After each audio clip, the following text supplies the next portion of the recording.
I'm here today with Nicholas Janni, who has devoted his life to studying and teaching the development of human potential since an awakening at the age of 16.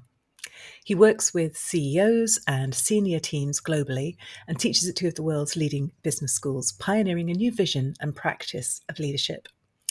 In his first career, he was a theatre director, teaching at RADA in London and researching the zone of peak performance.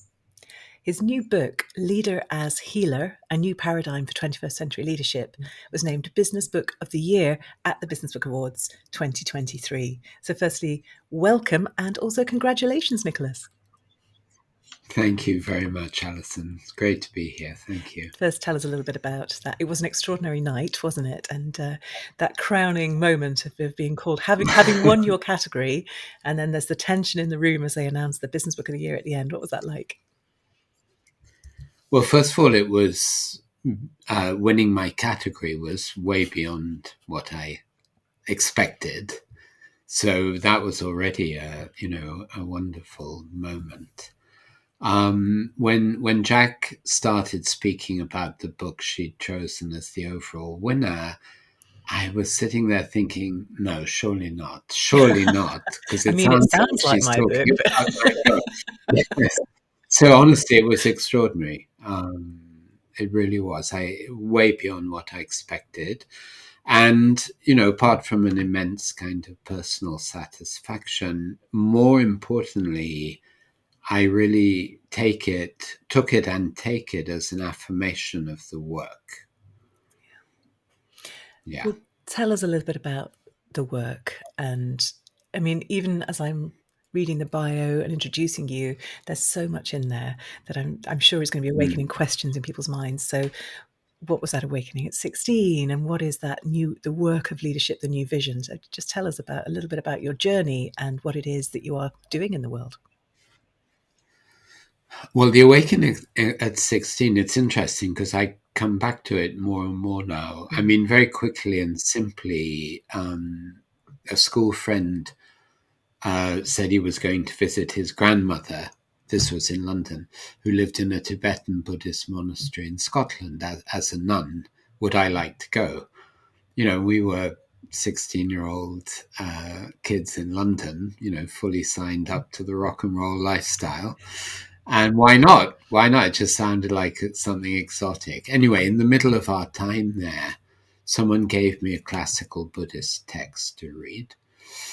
And I was sitting reading it, and I literally knew exactly what it was talking about. It was extraordinary. And what it was fundamentally saying was that we have come to live in a very much smaller version of reality than is the real big reality. And that's our conditioning, and we've normalized that. So that's one of the essences of my work now, because everywhere I go, I see exactly that we have normalized. It's like we live in a very small bandwidth, and that bandwidth is absolutely over dominated by left brain rational thinking, as the great Ian McGilchrist points out so brilliantly. And it goes without saying that we're at a huge crisis point as a species.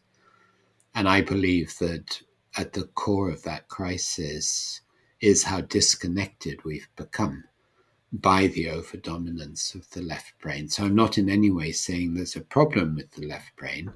I'm actually answering Einstein's question, which always was, is your mind your master or your servant? And the great problem is it's become our master.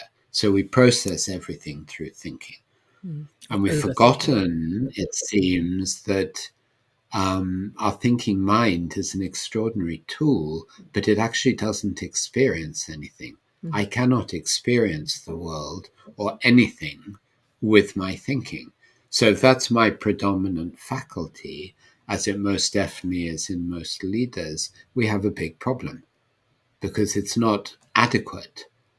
It was for a while, but as the world got more and more complex and is getting ever more complex, ever more unstable, thinking alone is not fit for purpose. We're not going to solve the crisis we have through thinking alone. Thinking needs to take its place alongside feeling, alongside embodied wisdom, alongside intuition, and alongside a capacity to sit in a much, much deeper level of inner silence, inner space, and inner receptivity to higher levels of thinking and intelligence.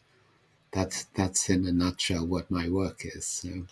And you've encapsulated that beautifully in the metaphor of healer, and I think you contrast it with the dominant metaphor of leader as sort of executor, somebody doing the doing. Yes, But yes. you also talk about the need for excision, the need for almost surgery in that as well. It isn't Yeah.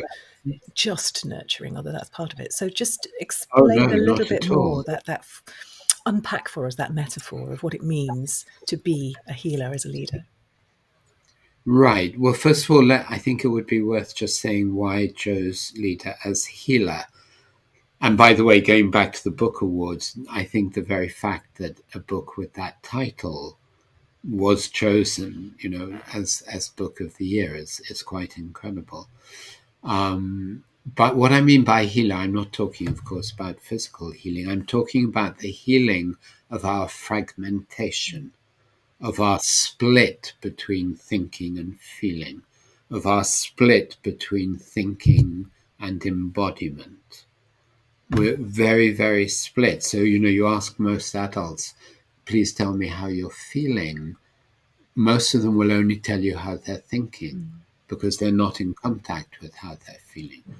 Most adults are relatively disembodied, and it starts at school where we start to favorize information and data. And there are huge amounts of wisdom and direct knowing available through our body. And we've totally forgotten that as a culture. So, leader as healer is a person who's done enough inner work that which is, by the way, is lifelong, that they show up as coherent presence.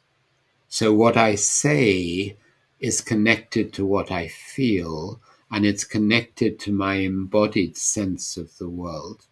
That's a leader who has real coherent presence. And most leaders I work with are not coherent at all. They speak, and the speaking is out here, and they're here, and they're much more in touch with this than with this.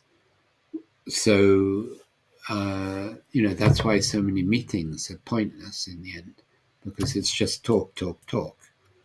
And we don't listen, because we don't really relate very much, actually, because as I have learned, relating means I feel you. I don't just hear your words, I feel you. And I can't feel you with my thinking. I can only feel you when I come home to my body. That's why people love yoga or even cardio work.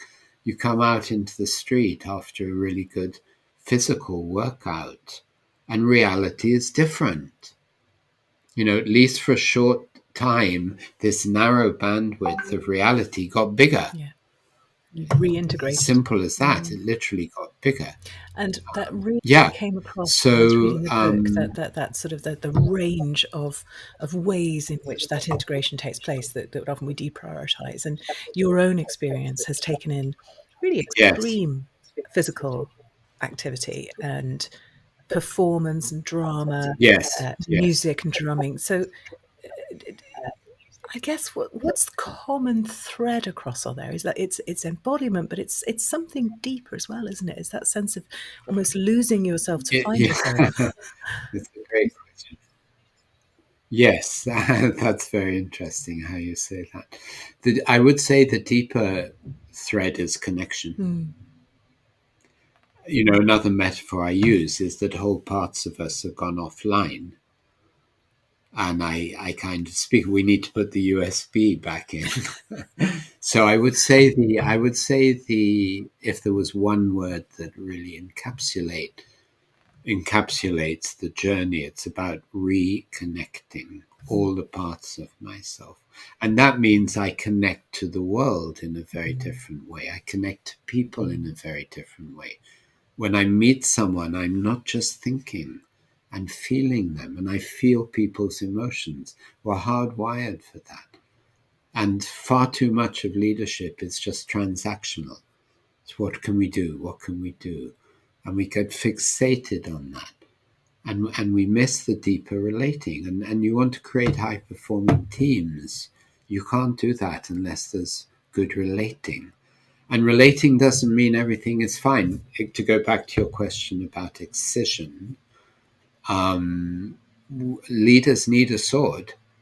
And, when I'm coaching people, I'm very, very warm and loving, and I can be very challenging. And the challenge is accepted because of the warmth and the loving part. I have no problem telling someone you're talking absolute rubbish right now.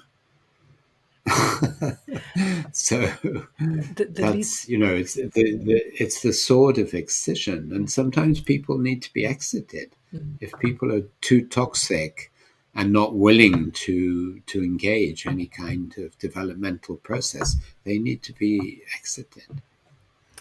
This this focus on leadership is interesting because actually what you're talking about is just humans. You're just talking about people.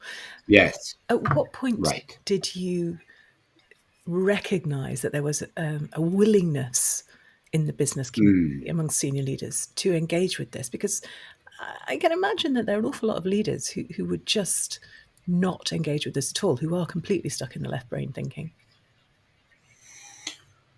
Well, first of all, there was a transition because I was 20 years the theatre Mm. director. And actually, arts is in my blood. My So your father was a father's a film cinema producer. director. Yeah. Yeah. Yeah. So I never thought I would leave the arts. That's first of all to say. Um, and a small group of us. We were involved in the opening of Shakespeare's Globe Theatre in London in 1997.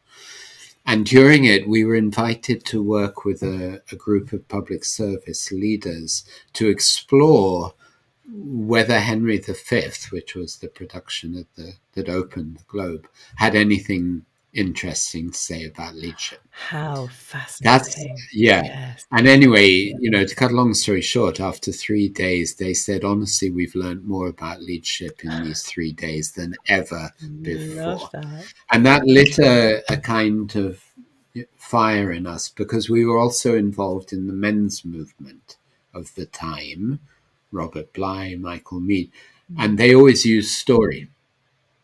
So, to make it very concise, we started exploring, okay, we have these incredible stories. We've been told they have a lot to say about leadership. Let's work with that. So we went through about 3 years of developing what we called mythodrama. And we had great support from one of England's leading business schools. And about 3 years later, first of all, we got really good at it. And we got really good at using the story to really trigger inquiry in people, in leaders. Okay, this is what's happening in the story. How is this Mm. happening in you?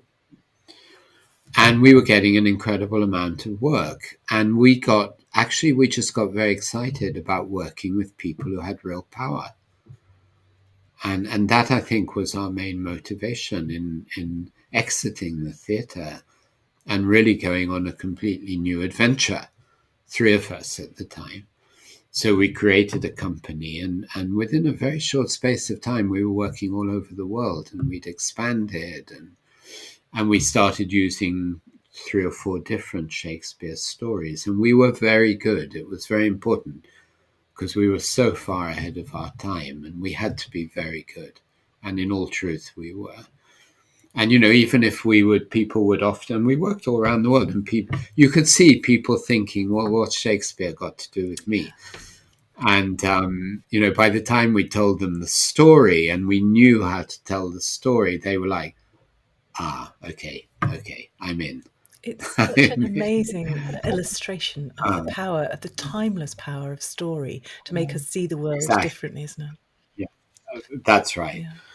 And then, basically I did that for quite a while, and we built and built the company in every way. And then there was a time, I would say about 9 years ago now, when I needed to leave and just focus on my work and stop using story, even though it is a brilliant tool, and really go deeper and deeper into my work with presence, out of which then deepened into what I call leader as healer. So to the first part of your question, there was always an interest in our work, because we grew and grew. But now I think it's growing. That, and you're right. I teach at like the world's #1 business school, and I have 40 executives for 2 or 3 days. And at the beginning, they are very, very in their left brain. Within an hour, I'm quite coherent. So, and I have a certain force in how I present to them. Within an hour, they are at the very least interested in what I'm saying. And the majority of them are saying, yeah, this guy is making sense. Because they're in crisis. Yes, they recognize. And they're really stressed. They're really stressed. And many are working in organizations with toxic culture. Yeah. So, and indeed, I really believe anyway that what I and others like me are saying, people know the truth of it. It just needs to be said in a way that they can say, yeah, this does make sense. And maybe it's a bit frightening, but it actually makes sense. And we'll at least listen. And then, of course, then we need a lot of, so I do, quite early on, I do some deep somatic work with the body, breathing and lying down. And, at the end of half an hour of that, people are like in a very different state. Yes. So what I've said about you're living in a very small version of reality, which is usually my opening comment, starts to make sense experientially. You can feel their biorhythms have changed. I get it now. I'm actually feeling the truth of that now. Yeah. And then, yeah. It's fascinating from a writing perspective as well, because so much of what you've talked about there is experiential. The way that you present yourself to skeptical leaders, the way that you help them. I recognize the truth of what you're saying through somatic experience. When it came to putting that into a book, how did you go about translating that very, very experiential piece into words on a page when you're not in the room with people? Yeah, that's a great question. It wasn't easy. I think I did make the most of lockdown in that respect, because I was still working quite a lot online, but I had a lot of time to write. I'm an okay writer. I don't think I'm a brilliant writer, but I'm an okay writer. So, and I'm quite organized. I have a good left brain, actually. Ironically. So, but ironically, the interesting thing, Alison, is that in the hyper left brain of the business world, people are so imprecise with language. It's a very interesting point. I believe and teach precision of language. People say stuff and then you say, sorry, what do you actually mean by that? And after 2 minutes, and then I say, no, but that's not the language you used. We're so lazy and imprecise. So I do love the process of language. Yeah. I love language. It's a very high skill writing. I don't think it's my best skill. So I got some help. I wrote the whole book. I organized the chapters. That was not so difficult. And I had a lot of good stories as well. The book has anecdotes, and I have practices. So, but the body of each chapter I did write and rewrote and rewrote and rewrote. And then I had really wonderful help from an American editor. So I would send her a chapter, and she would just polish it a bit and send it back. And then I would just take out anything that I felt was a bit too much hers. And we arrived at something, now the nice thing is, I mean, I'm sure sometimes you write stuff and you look back at it a year later and you think, oh no. If only But I'd spent actually, more time on that. I, when I open the book now, I'm pleased to say I like it. So I think we came up with something that is well written. Yeah, it's a great And I process. do know when books are well written or not, but in all honesty, it was her help that really took it to the final step. I think having someone involved who is not the domain expert, who can almost act as the ambassador for the reader, is Yeah, extraordinarily helpful, isn't it? exactly. Yeah. Yeah. And the construction of English sentences is a great art. Yes. Which I is have a where friend we can learn who's so a much from Shakespeare. master writer. Yeah, right. And I read books and I can tell immediately if they're well written or not. So Yeah. yeah. So I'm going to ask you for a tip. If somebody's listening and is resonating with what you're saying and is thinking, I also would love to write a book, but I want to write a book that I can be proud of in a year's time, what would be your best tip for them? Trust your impulse. Be true to what you want to say, and then find the right people to give you feedback. I think it's really important. It's no accident in the theatre that you have previews before you open to the public, because you want to get feedback. You, as any kind of writer, artist, we have to have feedback. So write, write, write. Trust what you want to say. Don't compromise. I think that's a really important thing. And then find the right people to give you feedback, and yeah, Brilliant advice. and work on it. I mean, also, I think you have to find, like, I know what are the best times of day for me to write, and I know when I'm in flow, and I know when I'm not in flow, and it's not much use writing when I'm not in flow, and so on. Things like that. You have to know your process. Interestingly, a long time ago, I had a friend who was a well published novelist. He used to actually work at midnight till 6 a.m. That was his. I don't recommend that, but that was his thing. But once I asked him, how do you know when you're really in a good flow with your writing? And he thought about it. And his answer was, my breathing changes. Now, given that I'm so into somatic work, it made total sense. That means the body, heart, and mind are coming into a synchronization. It's fascinating that he said that. Yeah.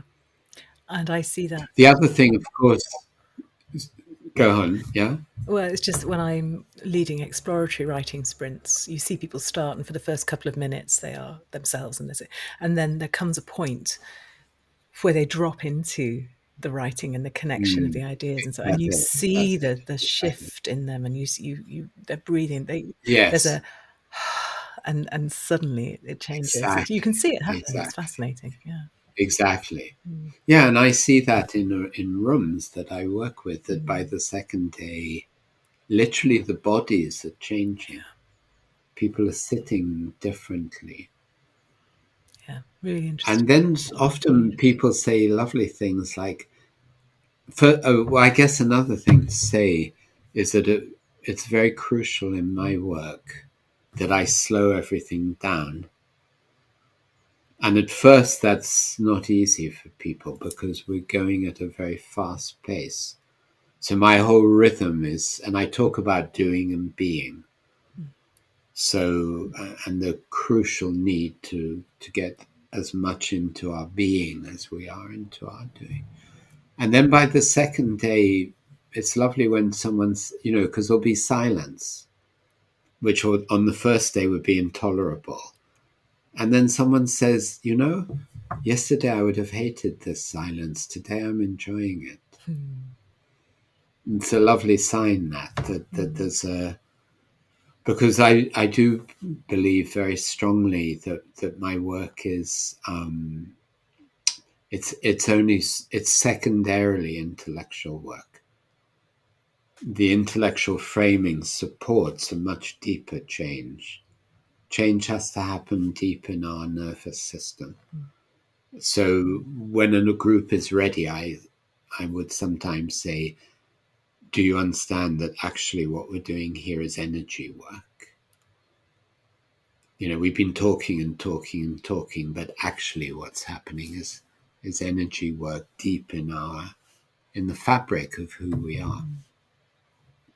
And if there's been enough experience, people say, yeah, I understand why you say that. If I said that at the beginning, it would be like, what's he talking about? Yeah. Yeah. Amazing. It's a great illustration of how you take people from where they are to where you Yeah, want to get them to, rather exactly. than hauling them to the Yes, start. Yeah. it doesn't work. I always ask my guests as well, Nicholas, to recommend a book. I mean, you're not allowed to recommend Leader as Healer. Sorry, I'll do that for you. But if you could recommend a book that perhaps people listening might have missed but would really Mm. benefit from, what would that be? Well, there was a wonderful book. It's actually, I think it might even be 15 years or more. It's a really great book called Presence. It's written by four people: Peter Senge, Otto Scharmer, Joe Jaworski, and Betty Sue Flowers. And I remember reading that and having a huge kind of sigh of relief. Wow, other people are talking about this. And it's a really, really wonderful book. Yeah. How interesting. When you started with the title, I thought you meant the Amy Cuddy book. So I'm going to look at Mm, that because I wasn't aware of it. Great mm, recommendation. mm. And if people want to find out more about you, more about Leader as Healer, more about the work you do more generally, where should they go, Nicholas? Thank you. Well, I have my own website, which is nicholasjanni.com. And then in the last year, I've been running Leader as Healer for the Europe division of the world's largest law firm. That's a sign of times changing. Mm, And out of that work, which is all supported by someone very senior in the organization, we've created a whole new platform, which is called Matrix Leadership Development.com. And that's actually really up to my new platform in a way. So both are worth visiting. brilliant. And I'll put those links on the show notes along with the Thank you. transcript of this Thank you. conversation. So if you haven't got a pen with you just now, Mm. you can go to extraordinarybusinessbooks.com and find all those links there. But thank you so much for your time, Nicholas. It's been just a joy to talk to you. It's been a real pleasure. Thank you very much indeed. Thank you.